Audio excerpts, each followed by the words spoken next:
Hello guys, welcome to our channel. This is Teja. ప్రస్తుతం మనతో పాటు సీనియర్ జర్నలిస్ట్ జగదేవ్ గారు. నమస్తే సార్. నమస్తే. సో విజయసాయి రెడ్డి గారు, వైఎస్ఆర్సీపీ నాయకులు రాజ్యసభలో మాట్లాడుతూ కాంగ్రెస్ ఆంధ్రప్రదేశ్కి చాలా అన్యాయం చేసింది అని చెప్పి ఆయన మాట్లాడారు. సో అంటే మరి ఇన్ని రోజులు ఆయనకి స్పెషల్ స్టేటస్ గుర్తు రాలేదా? ఈరోజే గుర్తొచ్చిందని కొంతమంది ఆయన విమర్శించే వాళ్ళందరూ కూడా మాట్లాడుతున్నారు. సో దాని గురించి అంటే ఆయన పర్టికులర్గా కాంగ్రెసే అన్యాయం చేసిందని మాట్లాడారా? మరి గడిచిన 10 ఏళ్ళలో బీజేపీ కదా ఉంది. 2014లో చంద్రబాబు గారు ఉన్నప్పుడు బీజేపీ ఉంది. 2019లో జగన్మోహన్ రెడ్డి గారు సీఎం అయినప్పటి నుంచి కూడా బీజేపీ ఉంది. మరి బీజేపీ అన్యాయం చేయలేదా ఆంధ్రాకి? ఆ రోజు తెలంగాణకు సపోర్ట్ చేసిన దాంట్లో కాంగ్రెస్ ఎంత కీలక పాత్ర వహించిందో బీజేపీ కూడా అంతే వహించిందిగా. పోనీ బీజేపీ వచ్చింది, ఏది స్పెషల్ ప్యాకేజ్, ఏది స్పెషల్ స్టేటస్, ఏది రైల్వే జోన్ మాట, ఏది ఏమైంది బీజేపీ? మరి సౌత్లో మాత్రం బాగా వేయాలనుకుంటుంది బీజేపీ. మరి ఇన్ని రోజులు బీజేపీ చేసిన అన్యాయం విజయసాయి రెడ్డి గారికి కనబడలేదా? ఎందుకు మాట్లాడలేదు అంటే షర్మిలా గారు అనే స్టేట్మెంట్ కరెక్టే అనమాట. షర్మిలా గారు ఏమన్నారు మొన్న ఢిల్లీలో కూడా ధర్నా చేసినప్పుడు? బీజేపీకి వైసీపీ వాళ్ళు బానిసల్లా చేస్తున్నారు అన్నట్టుగా అన్నారు ఆవిడ కదా. మరి ఎక్కడ మాట్లాడరే? జగన్మోహన్ రెడ్డి గారు ఏమైనా వదలగొట్టారు? 2018 క్యాన్వాసింగ్ 18-19 ఎన్నికలకు సంబంధించి మాకు ఇవ్వండి, మేము వాళ్ళకి దులిపేస్తాం, స్పెషల్ ప్యాకేజ్ అడుగుతాం, స్పెషల్ స్టేటస్ తెప్పిస్తాం, పోలవరం పూర్తి చేస్తాం, డెవలప్మెంట్ చూపిస్తాం అన్నీ చెప్పారు. ఒక్కటేనా అయిందా? కాలేదు. ఇప్పుడు మళ్ళీ ఎందుకు ఎలక్షన్స్ ముందని మాట్లాడుతున్నారా? అంతేగా. కాంగ్రెస్ వెళ్ళిపోయి 10 ఏళ్ళు అయిపోయిందబ్బా. కాంగ్రెస్ పరిపాలన వెళ్ళిపోయి 10 ఏళ్ళు అయ్యింది. ఇంకా కాంగ్రెస్ గురించి మాట్లాడేటువంటి వైసీపీ వాళ్ళు, విజయసాయి రెడ్డి గారు అంటే ఏదో ఒక రాజ్యసభ సభ్యులుగా ఉన్నారు కాబట్టి ఏదో స్టేట్మెంట్ ఇవ్వాలని ఇవ్వడమా, లేకపోతే ఏంటి అని అర్థం? బీజేపీ ఉంది, బీజేపీ గురించి కదా మాట్లాడాలి. అట్లీస్ట్ మొన్న బడ్జెట్లోనే మెన్షన్ చేయాలని అడగాలి, లేదా స్పెషల్ స్టాటస్ గురించి మాట్లాడాలి అడగాలి. మాకు ఎంతమంది ఎంపీలు ఉన్నారు, ఎంపీలు పోయి వెళ్ళి ధర్నా చేస్తామని అనాలి. ఎక్కడైనా మాట్లాడుతున్నారా? అంతా అయిపోయిన తర్వాత ఇప్పుడు ఎందుకు మాట్లాడడం? ఏదో ప్రజల్లో ఉనికిని కాపాడుకోవడం కోసం, న్యూస్లో కనబడడం కోసం. అసలు కాదు, వీళ్ళందరూ వెళ్ళి ధర్నా చేస్తే ఖచ్చితంగా వచ్చే ఛాన్సెస్ ఉంటాయా సార్? ఎందుకు ఉంటాయండి? వాళ్ళ పార్టీకి ప్రయోజనం ఏందో ఏ పార్టీ కూడా చేయదు. కానీ ఒకవేళ ధర్నా చేస్తే, అంటే ఈ మాట నేను విన్నది, ఒకవేళ ధర్నా చేస్తే వీళ్ళందరూ కూడా వాళ్ళ గుట్టంతా మోదీ గారి చేతిలో ఉంది, అందుకని వీళ్ళు చేయట్లేదు అన్నది కూడా ఉంది ఒక రకంగా. మేబీ మీరు ఎక్కువ మాట్లాడితే మీ కేసులు తిరగదోడతాం. ఇంతకుముందు కేటీఆర్ గారు కూడా అదే చెప్పారు కదా. బీజేపీకి ఎవరైనా యాంటీగా మాట్లాడితే ఈడీ ఉంది వాళ్ళ చేతిలో, ఎన్ఫోర్స్మెంట్ డైరెక్టరేటు, సిబిఐ ఉంది వాళ్ళ చేతిలో, ఐటీ రైట్స్ సంబంధించి ఉన్నాయి, అన్నీ వాళ్ళ చేతులు ఉంది కాబట్టి వాళ్ళు కేసులు బనాయించి ఏదో ఒకటి లోపలేస్తారు. ఆ భయంతోనే ఎవరు మాట్లాడలేదు. మొన్న కవిత గారి విషయంలో కూడా అలాగే వచ్చింది కదా ఇష్యూ. అందరూ అలాగే అన్నారు, కవిత గారిని అరెస్ట్ చేస్తారని బెదిరించారు.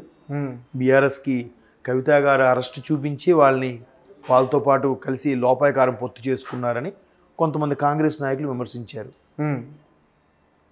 మేబీ సెంట్రల్లో, అందుకే బీజేపీ కూడా రాష్ట్రాలతో పట్టించుకోవట్లేదు. సెంట్రల్లో వాళ్ళకి గవర్నమెంట్ కావాలి, వాళ్ళకి హోదా కావాలి, వాళ్ళకి సీట్లు కావాలి. సెంట్రల్లో దురిపుంటే మొత్తం అంతా ఆడించవచ్చు, అది కదా వాళ్ళ టార్గెట్. బట్ సౌత్లో కూడా మెల్లగా పాగా వేయాలి, లేదా సౌత్లో ఏ పార్టీ గెలుస్తుందో ఆ పార్టీ యొక్క మద్దతు తీసుకోవాలి, ఆ పార్టీ యొక్క దన్నుతో సెంట్రల్లో గవర్నమెంట్ నడిపించాలి. అదే బీజేపీ టెక్నిక్. ఓకే, అందుకే అది ఎవరి గురించి మాట్లాడట్లేదు. ఎంత అరెస్ట్ చేసిన చంద్రబాబు గారి గురించి కూడా మాట్లాడలేదు. అరెస్ట్ చేయించి జగన్మోహన్ రెడ్డి గారు అన్నారని దాని గురించి మాట్లాడలేదు. ఎక్కడ ఏం స్టేట్మెంట్ ఇచ్చలేదు, ఎవరి గురించి బ్యాడ్గా మాట్లాడలేదు. ఇక్కడ రాష్ట్రంలో రేపొద్దున ఏ పార్టీ గెలిస్తే ఆ పార్టీ మద్దతు, ఆ పార్టీ సీట్లు వాళ్ళకి సపోర్ట్ కావాలి, అంతే. సెంట్రల్లో వాళ్ళకి సపోర్ట్ ఉండాలి, సెంట్రల్లో చక్రం తిప్పాలి. సెంట్రల్లో గవర్నమెంట్ వాళ్ళ చేతిలో ఉంటే మొత్తం భారతదేశం మొత్తం వాళ్ళ చేతిలో ఉన్నట్టేగా. మరి అయిపోయింది. ఓకే, కానీ ఎందుకు సార్ ఇక్కడ ఉన్న మన ఆంధ్రాలో ఉన్న ఏ పార్టీ కూడా స్పెషల్ స్టేటస్ గురించి ఎందుకు మాట్లాడట్లేదు ఈ మధ్యన? ఇప్పుడు ఎవరు మాట్లాడాలి? ఇప్పుడు ప్రభుత్వం ఎవరిది ఉంది? వైఎస్ఆర్సీపీ వాళ్ళు మాట్లాడాలి. మాట్లాడిన దాఖలాలు ఎప్పుడైనా ఉన్నాయా? At least parliament. కానీ అప్పుడు వాళ్ళు 2019 ఎన్నికల్లో వాళ్ళు హామీలు ఇచ్చారు. ప్రధానంగా అదే ఉంది కదా, జగన్మోహన్ రెడ్డి గారు ఊదరగొట్టు మరి హామీ ఇచ్చారు. మీ బిడ్డను గెలిపించండి, మీ బిడ్డ తీసుకొస్తాడు, మీ బిడ్డ స్పెషల్ స్టేటస్ తెస్తాడు, స్పెషల్ ప్యాకేజ్ తెస్తాడు, మీ బిడ్డ పోలవరం పూర్తి చేసి చూపిస్తాడు, మీ బిడ్డ. అనిల్ కుమార్ గారు ఏమన్నారు? 2020 డిసెంబర్ కల్లా పూర్తి చేస్తామన్నారు. ఏది? తర్వాత 2019 దసరా తర్వాత క్యాపిటల్ వైజాగ్ షిఫ్ట్ అయిపోద్ది అన్నారు. ఏది?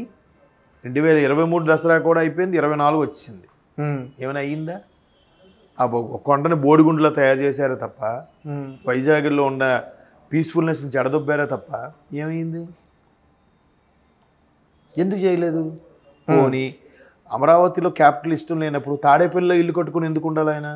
వైజాగ్లో అద్దెంట్లోనే ఉండొచ్చుగా. మద్యపాన నిషేధం చేస్తూ ఉన్నారు. ఇవన్నీ ఇంక మరి ఇవన్నీ మాట్లాడుకోవడం వేస్ట్. ఇంకా ఊరికే ప్రజలు గమనించాలి. జనాలు కూడా ఎలా అంటే మా పథకాలు మాకు వచ్చాయి లేదా, మాకు డబ్బులు మాకు వచ్చాయి లేదా, మాకు తాగడానికి వచ్చిందా, ఓకే, నాకు దీనికి ఇది వేసాడా, ఓకే, ఎవరెట్టి పోని. నెక్స్ట్ ఏంటి పరిస్థితి? అన్ని రేట్లు పెరిగిపోయిగా, బతకలేని పరిస్థితి అయిపోతుందిగా. కరోనా తరువాత ఒక సర్వే ప్రకారము ఆఫ్ ది పర్సంటేజ్ రేట్లు అంటే 50% రేట్లు పెరిగిపోయాయంట. 40 to 50% ప్రతిది కూడా. కొన్ని విషయాలు అయితే 100% కూడా పెరిగింది. బంగారము కానీ, కొన్ని రైస్ బ్యాగ్ విషయంలో కానీ కొన్ని 40 to 50% పెరిగాయి. ఇంకా ల్యాండ్ రేట్ అయితే చెప్పక్కర్లేదు. సామాన్య పరిస్థితి ఏంటి? దీన్ని ఎవరు అదుపు చేయాలి? ఎవరు ఆపాలి? సో రిసోర్సెస్ పెంచాలి. జనాలకి ఎవరి కాళ్ళ మీద బతకగల ధైర్యాన్ని ఇవ్వాలి. వాళ్ళ తయారు చేయాలి, నాయకుల్లా తయారు చేయాలి, కానీ అడుక్కున్నలా తయారు చేయకూడదు. ఓకే. కాబట్టి ఈ రాజకీయ ఎత్తుగడలు ఇవన్నీ మనం గెలిపించండి ఇస్తాము, ఎందుకు అక్కడికి వెళ్తే ఎక్కడ మళ్ళీ ఈయన కేసులు తిరగదోడతారన్న భయమో. ఇప్పుడు ఇంతకుముందు అన్నారు కదా ఎంపీలందరికీ కూడా భయం అని. మేబీ అయి ఉండొచ్చు. నా మీద కేసు లేదు, నన్ను ఎవడేం చేయలేడు అన్నంత ధైర్యంగా ఉన్నాడు ఎవడైనా ఉన్నాడా? పెద్ద గీత చిన్న గీత అన్నట్టు ఎక్కువ నేరాలు చేసినాడు, కొంచెం నేరాలు చేసినాడు అన్నట్టుగా ఉన్నారు తప్ప అసలు నేరాలు చేయలేను ఒక వావిలాల గోపాలకృష్ణయ్య లాంటి మహానాయకులు ఎవరున్నారు ఈ రోజులు? ఒకవేళ అటువంటి వాళ్ళు ఉంటే సమాజం వాళ్ళు గెలిపిస్తుందా? వాళ్ళకి గెలవరు.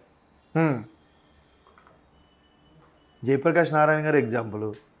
ఒక్కసారి గెలిచారు ఆయన, తర్వాత గెలవలేదు. అటువంటి రాజకీయాలకు రావాలి అంటున్నారు. వస్తే ఆయన గెలిపిస్తున్నాం మనం? లేదు. మళ్ళీ సారా ప్యాకెట్ బిర్యానీ ఇచ్చినోడే గెలిపిస్తున్నాం మనం. నికార్స్ అయినోడిని గెలిపిస్తున్నామా మనం? ఇవన్నీ 4 గోడల మధ్యన మాట్లాడడానికి, మీడియా ముందు ప్రెస్ మీట్లు ఇవ్వడానికి బాగానే ఉంటుంది, కానీ ఆచరణలోకి వచ్చేసరికి ఏదీ జరగదు.